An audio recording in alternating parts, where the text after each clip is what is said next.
ప్రభుత్వం సుప్రీం నిబంధనలకు విరుద్ధంగా ఎస్సీ వర్గీకరణ చేసి మాలలకు అన్యాయం చేయాలని చూస్తుందన్నారు మాల మహానాడు జాతీయ అధ్యక్షులు చెన్నయ్య.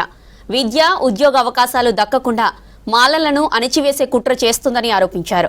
ఎంపెరికల్ డేటా తీసుకోకుండా 41 కులాలకు అన్యాయం చేసేలా రోస్టర్ పాయింట్లు సవరించారన్నారు.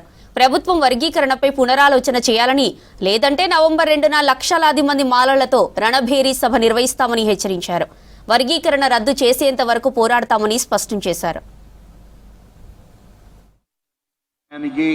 మాలమానాడు ఇంకో అవతారం ఇస్తుంది. మాలమానాడు ఏంటంటే మాలమానాడు ఎస్సీ వర్గీకరణ చేసినాక వర్గీకరణ చేస్తే 5% వస్తే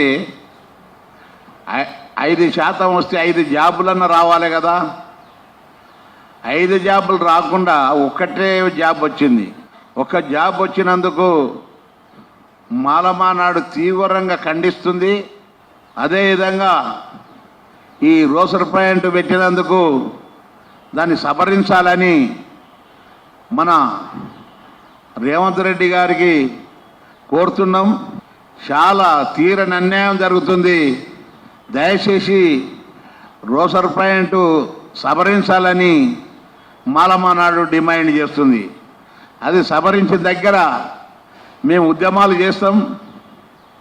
ముందుకెళ్ళిపోయి అన్ని జిల్లాలు మాలలను చైతన్యం చేసుకుంటా, అన్ని జిల్లాలు మండలాలు తిరుగుకుంటా